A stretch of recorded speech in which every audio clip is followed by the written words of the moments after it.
Keep your Bibles open to Philippians 4, please, and we're going to be studying from there together this morning. Glad that you are with us today. It's always a pleasure to see people here with us, especially who might be visiting, but whatever's brought you our way, whether we're used to seeing you or not, we're happy you're here. We're happy that we have this opportunity to study together and to remember Jesus. If you were here with us last week, maybe you saw Tim turn there, and now I'm in Philippians 4, and you think, buddy, you're doing the same thing we did last week. We were just in this passage, but I want to follow up on some of the things we addressed last week, starting with the idea of meditating on these things was our focus last Sunday. Today I want to consider especially Paul's statement there in verse 9, practice these things. In introducing the idea last week, I mentioned the idea of our minds, our brains being so powerful that the computing power that you have in that little few pounds of gray matter in your skull is unrivaled in the world as far as its efficiency, its capability to do so many different things, to carry out so many complex processes, to be utilized in so many different ways. And so we ask the question of ourselves, and I think Philippians 4 is asking the question of us, how do you use that? With that much power at your disposal to compute, to think, what do you do with it? Do you use it in a way that we should or not? Well, really, we could turn that question as well to think of our bodies. Not only are our minds incredible computing devices, but the human body is an incredible machine in all of its aspects. Think of all the systems that are constantly at work within you all of the time. A lot of them without your thinking, without your knowledge of those things taking place. We do them just naturally. You breathe, your heart pumps, your blood flows throughout all these hundreds and thousands of veins and capillaries. There are electrical impulses surging through your brain at all times, enzymes and hormones and filtration systems and waste removal systems, synthesis and hair growth and nail growth and all the different things that are going on within a body, dozens of other processes. Or you think of all that you can train yourself to do, the many different varieties of things that people exert themselves to accomplishing. Maybe just raw power. Here's some Olympic weightlifter who's doing deadlifts and squats and power cleans, and he's just interested in moving hundreds of pounds in one direction or the other. And here's another person who's trained their fine motor skills so much that they can play some delicate concerto on violin. Those are very different things, but it's the same species, the same type of thing that can accomplish both of those tasks. We can crawl, and then we can walk, and then we can run, and then we can jump, and then some people can pole vault or figure out some other way of getting even higher and farther and faster. But it's all the human body accomplishing that. We can climb Mount Everest, and we can dive into the depths of the sea. Some people can juggle chainsaws while they're playing the harmonica and bouncing on a unicycle. You think of all the different things that a person might be capable of. Well, our question is similar then to last week, but with the body rather than the mind. Not what we do with all that computing power, but what do you do with all of that practical power? This machinery that you've been given, what do you use it for? Let's briefly recap, first of all. We are in Philippians 4, 8, and 9, and I want to consider how we might or should know what to do in the first place. We talked about that a little bit last week, of course, especially from verse 8, the idea of meditating on certain things. Paul had the idea there of things which are excellent or praiseworthy, the idea of something being virtuous or good and something being worthwhile, that it's seen as a good by virtually all people. Well, how do we know what those are to begin with? He mentions several things here and really uses three different words or phrases to describe the idea of learning. And I do want to spend a few times kind of building that concept up. How do I know what's right, either to think about or to do? Because Paul addresses that here in these couple of verses. Well, he mentions there to his readers in Philippi, you have learned. That first word is just the basic idea of, in its most basic, stripped down, general sense, instruction. You've learned. Someone has told you. Someone's instructed you. They said something and it led to your knowledge. So you learned it. We stress the need for this fairly early in our children, and we're right to do so. That's why we have Bible classes for all ages. That's why we want to offer continued education our entire lives. And we've talked on this idea several times in recent days. The need to be lifelong learners, the need to continue trying to add to our knowledge. You need to know the basics of the gospel. That seems especially what Paul is referring to there in verse 9, the basic ideas that were passed along, that were taught as the doctrine of the early church, the doctrine of the apostles. You've learned from me. I have told you the things that Jesus has done, that he has accomplished on your behalf. You learned those things. You understood those basic facts, those basic fundamentals. You need to know those things. You need to press on into deeper waters and learn beyond those elementary principles as well. Hebrews 5 and 6 talk about this idea that you can't stagnate in your learning. You can't stagnate in your growth. You need to press on. You need to continue. You need what Paul taught in places in Philippi. The whole counsel of God. Be an active and ready consumer of all things that pertain to our Lord. He says you can do that. You can learn those things in a basic sense, and you should. The next word he uses, he says you've received some things as well. And this isn't just, sometimes we use the same term or we use the same idea, but we just kind of add synonyms to it so that a person will get the point. We repeat ourselves over and over and over. And this is not just Paul saying the same thing with a different word. I do think he's meant to imply something particular. This idea of receiving something is a kind of a technical term that you see happening in Greek texts and in the Bible both. Think maybe of, and it's the same terminology used when a Greek translation will talk about Moses receiving the law, for instance. Moses goes to Mount Sinai and he received the law. What does that mean? Well, not that Moses just got a quick education about the law or that he was handed something. Moses received the law, meaning he's been given this thing, and now he's going to descend the mountain and go back and see the rest of the people, and he's going to give the law to them. He has received it so that he might pass it along to another. That's the whole purpose why it was given to him. It's establishing him as a link in the chain. And we might see or kind of use this terminology in the same way in specific contexts still today. If you've ordered something online and now you can track that package from its origin point until the delivery man drops it off on your door, and you can see a picture of it as soon as he drops that off. But if you look at certain parts along that process, it'll say, left the cellar and was received in this warehouse, and then went to this sorting facility and was received there. And they have a time stamp that's showing you it was received.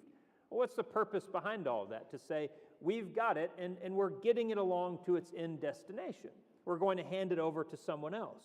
Chain of custody with evidence is kind of a similar idea, that I need to show why I have it and then who I'm giving it to next. And they'll be able to say, I got it from this man. I've received it, not so that I can sit on it and hold on to it, but so it goes somewhere else. I have it now, someone else will be next. Paul says this is what's happened with the teaching he delivered. You learned it, but you didn't just learn it, you received it so that you can pass it along. This is an absolutely critical way of viewing the way you learn about God. And I hope that all of us view our learning that way. That we are not coming to hear a sermon or coming to listen to a Bible class or anything along those lines so that we might pick up some trivia, pick up some interesting facts, and go on our way. That's not the purpose. That's not the end result that we have in mind. You learn, yes, but you also receive something that you will now serve as a link in the chain to deliver that information down the line. We should be increasing our ability to teach others, to share what we have learned, regardless of who you are, what particular role you fill. There is someone in your life who will benefit from what you can tell them, from what you can teach them. You may not be in a pulpit, you may not be in front of a class, you may not have a huge audience of people listening to that, but there is someone who will and who must benefit from what you particularly, specifically, might have the opportunity to share with them. You learn as though you are preparing to teach the class someday. And as we mention often, if you have any experience with it whatsoever, you realize that's when you learn the most. It's conducive to learning more if you are trying to prepare to teach someone else. If I'm just studying for a test, well, I want to know, first of all, what I need to get a 70. All right, I need 70% of these things to be in my brain to begin with. But then I'm just saying, well, I need to know what's on the test. It's not going to be on the test, I don't care. Tell me, a book that is optional, forget about it. I am trying to get my C and get out of here. Maybe you had a more enlightened approach to your learning. Hopefully you did than I did. But in general, that's what we say. I want to know what's on the test, and beside that is just nice, but I'm not going to waste my time with it. If you're teaching the class, the professor or the teacher of that class isn't just standing there and saying, all right, I know what's in the book, and I know what I put on the test, but outside of that, I have no expertise in this field. I don't know what I'm talking about. I don't know how I arrived at any of these conclusions. They know more than that. They know more than they're showing. They know more than they are putting on that test because they've studied it in greater depth themselves. We prepare, we learn in that same way. We have to. I say especially vital for parents, and I know we have many parents with us today. When you are directly responsible for a young soul, that you are directly responsible for bringing them into this world in the first place, the importance of being able to pass on what you know, what you have learned from another, multiplies exponentially, becomes incredibly important, your responsibility. Paul says you've received it. We have. Be ready in turn to pass that. And the final phrase he uses there, he says you've learned and received, and there are things you've heard and seen in me that he wants them to practice. That's the idea of being able to learn from example. Again, for many of us, maybe an easier way of learning. The idea of showing and not telling, the idea of being able to look at something that's visual or that's sensory and being able to experience in that way, a lot of times is easier than something that's just words on a page. But especially this has the idea, of course, of the wisdom to mark those who truly walk the path of Christ and say, I want to be like that. I see what they're doing in their lives. I see that they're pleasing to God, and I want to do the same. Paul always stresses that idea when he's considering examples or patterns that conform to the image of Jesus. If I look like him, then you're safe in trying to look like me. So find the people who do look like him, and then use that practically to your advantage. You learn from others' mistakes. You learn from others' successes. You apprentice yourself to godly people and say, I'm going to model them. I'm going to model their behavior. Now, this also implies what becomes our main point for the rest of our time today, what we briefly observed last week, that the goal in all learning is action. How do we know Paul had truly learned from God? because he set a good example. How do we know and have any confidence that someone has been instructed in the gospel? Because they show a pattern of good works. It's visible, it's evident in what they do. And we understand almost implicitly, innately, the relative weight that we assign to action rather than words. Practice what you preach is the phrase that so many people use, oftentimes critically when someone's being hypocritical.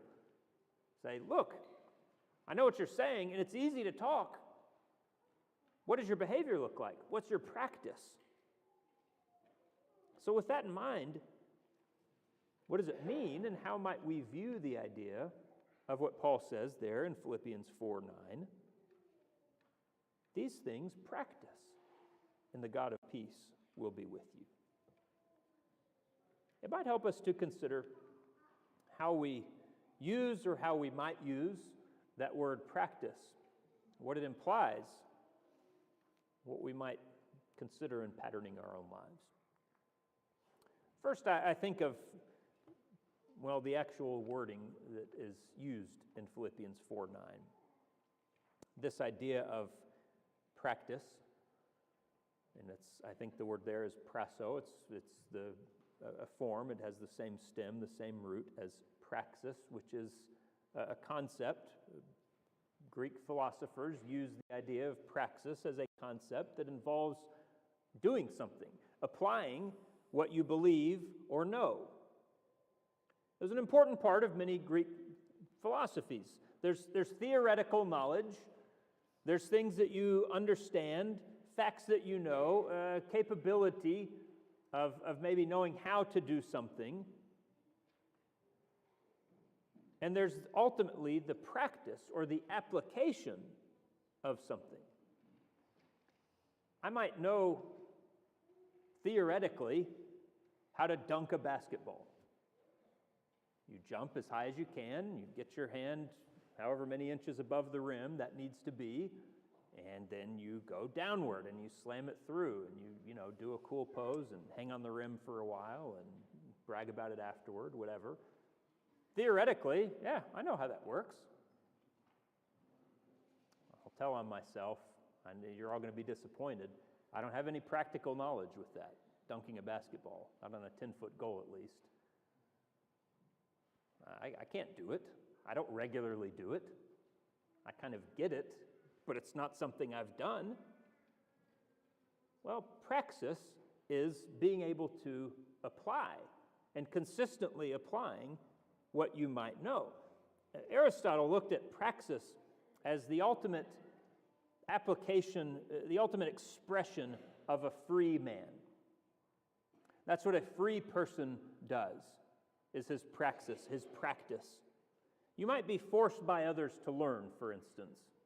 And when you're in elementary school, it feels that way, right? We have to read this book. We have to do math. We did math yesterday. We still have to do math. It feels like you're being forced to do something. And I guess for the Greeks, it was the same way. You have a school teacher, a tutor who's going to put you through your paces. There are some things from a learning standpoint that you might have to do, some lessons that life might inflict upon you. But their idea of praxis is to decide how you will live, what you will do in any given time. That's our great gift, our great blessing, at times our great burden or responsibility as humans, to decide, what will I truly do? Now, for the Christian, we might leverage this to ask a simple but vital question. Does your conduct match your convictions?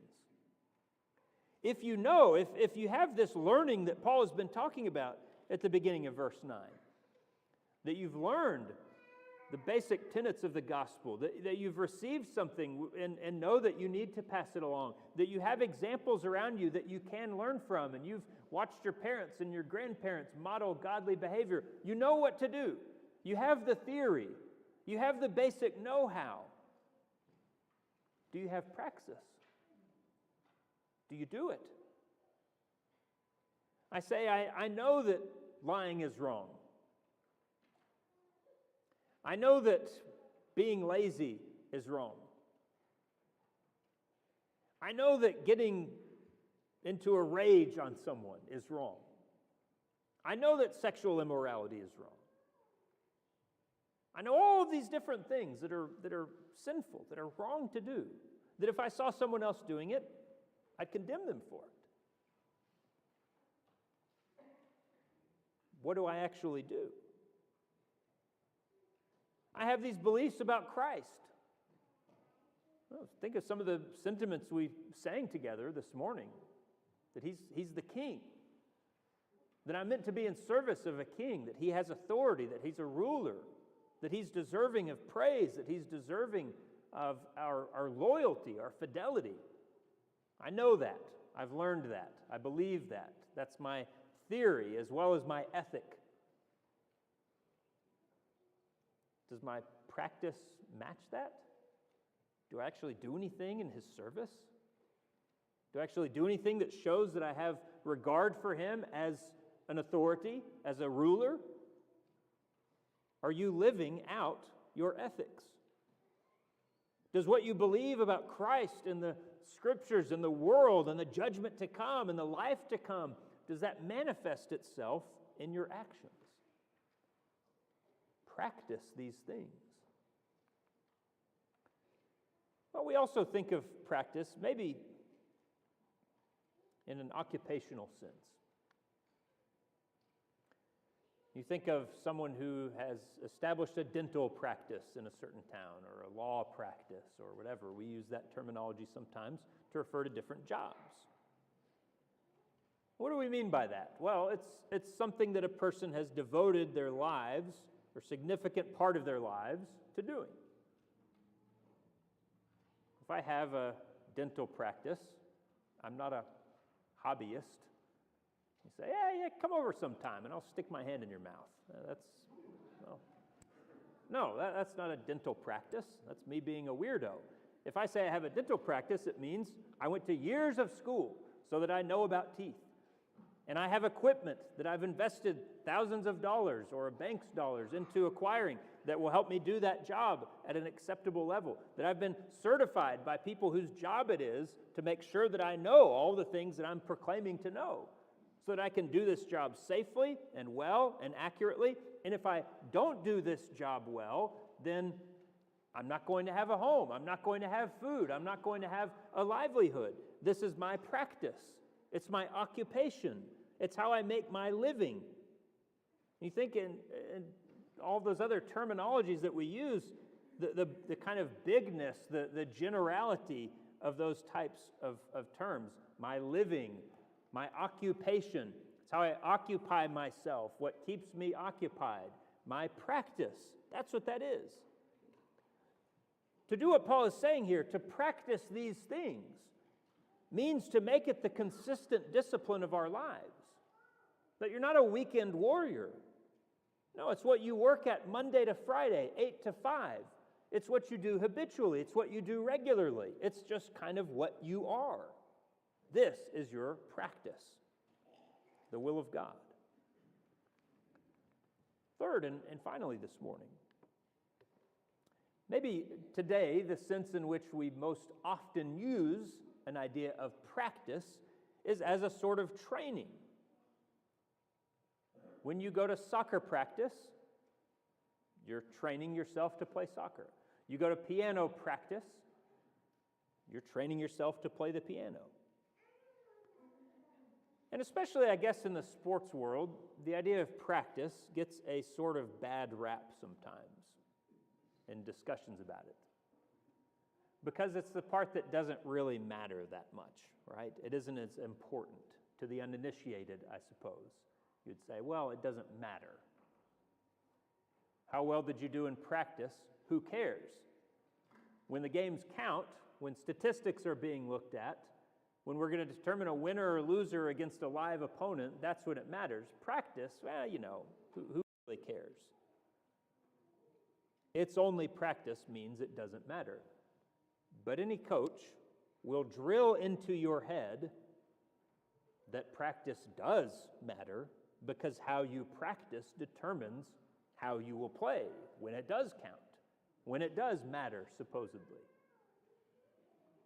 I'm not going to be lousy in practice all week and then show up on game day and just magically figure out how to do something. Well, no. I'm going to do what I've been doing all week. That's when your training takes over. You're in this sort of live situation now, and you're going to fall into the habits that you've created for yourself. You're going to fall into the behaviors and the skill that you have cultivated. You'll become what you've repeatedly drilled yourself to be. You'll be a good player on the field or in the orchestra pit or wherever it is because you've practiced well.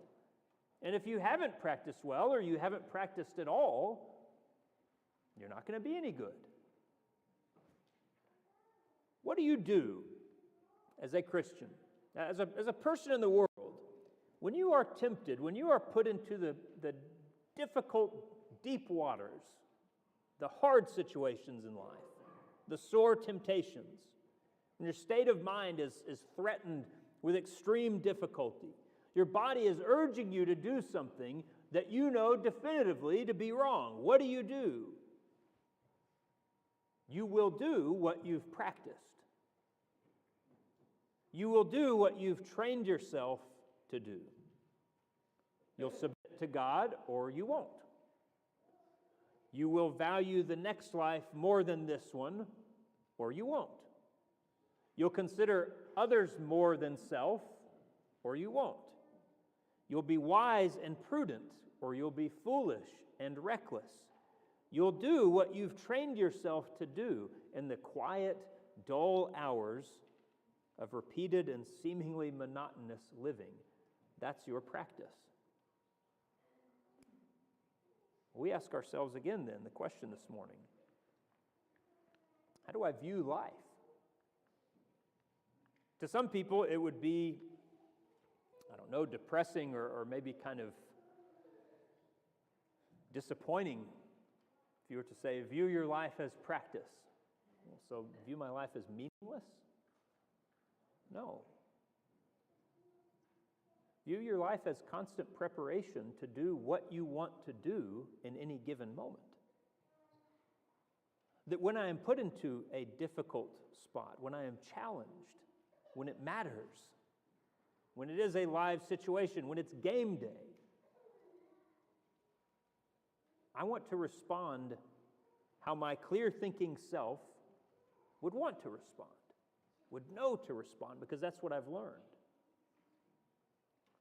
And so today, maybe in a situation where it doesn't matter as much, when it's a temptation that's kind of minor, when it's something I kind of want but I don't need, when it's something that I know I should do but I don't really want to do it and the stakes are low, I say, well, I'm practicing.